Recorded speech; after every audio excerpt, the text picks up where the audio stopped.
The Tihange Nuclear Power Station (CNT) is located in the town of Hui along the riverbank of the Meuse. On the site, there are three nuclear pressurized water reactors (PWR) with a total capacity of 3008 MW.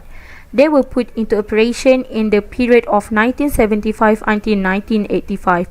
The plant represents about 15% of total electricity production capacity in Belgium. In this video, the highlighted issues that we are going to explain are the failure of the reactors in Belgium, which consequently affected the citizens around that region. For your information, there are 7 reactors in Belgium, which are 4 in Dole and 3 in Tihange.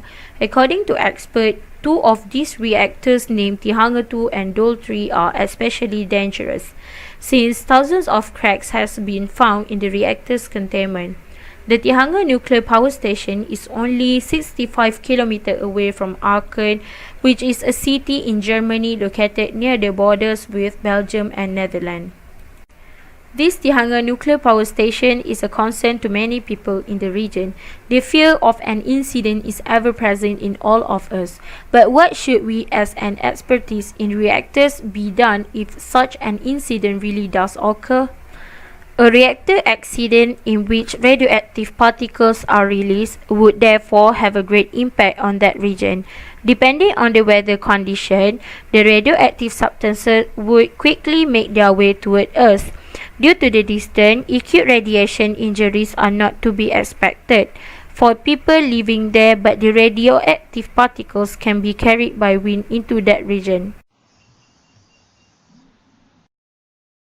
The design of the plant was made by the Belgian engineering firm Reactor.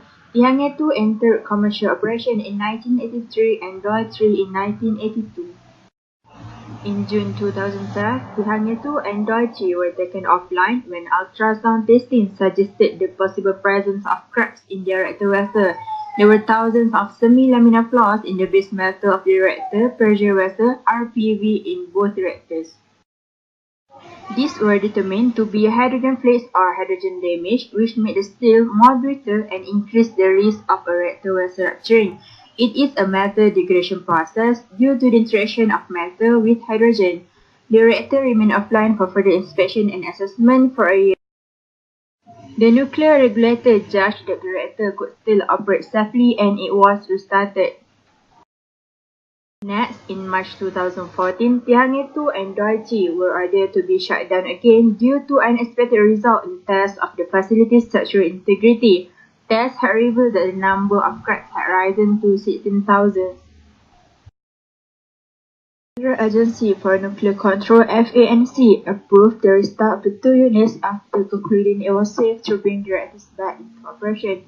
It concurred with the electrical finding that the flakes have no negative impact on the reactor vessel's structural integrity unit.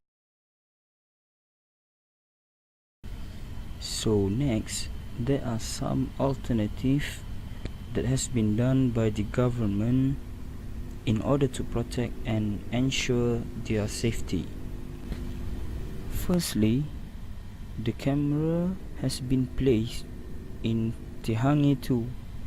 The ultrasonic camera is being put in order to detect the crack formation on the nuclear power plant. But the alternatives are not working well as the crack continues to propagate and not being repaired. Then, Tihange 2 has been shut down.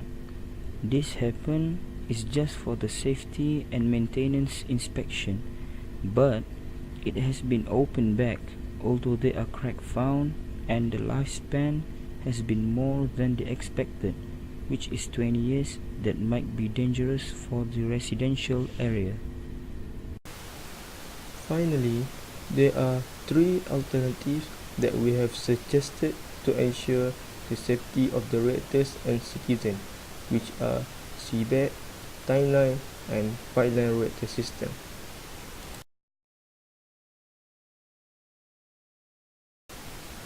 First, government should make seabed to prevent the nuclear radiation from spread to the sea and earth. If the reactor is broken, this seabed will prevent the water with radiation from spill to the sea. Besides that, Government should make a timeline for how long the reactors can function well. During that time, the operator can prepare the solution to prevent any worse could happen to the people and environment around the reactors. Lastly, introducing a new pipeline reactor system. Usually, pipelines for the reactors are continuous to each other. When one of the reactors becomes malfunction, the other reactor will be affected. For this new pipeline system, every reactor has their own pipeline, so that when one of the reactors breaks down, the other reactor will not be affected. In conclusion, government should take seriously when dealing with nuclear reactor.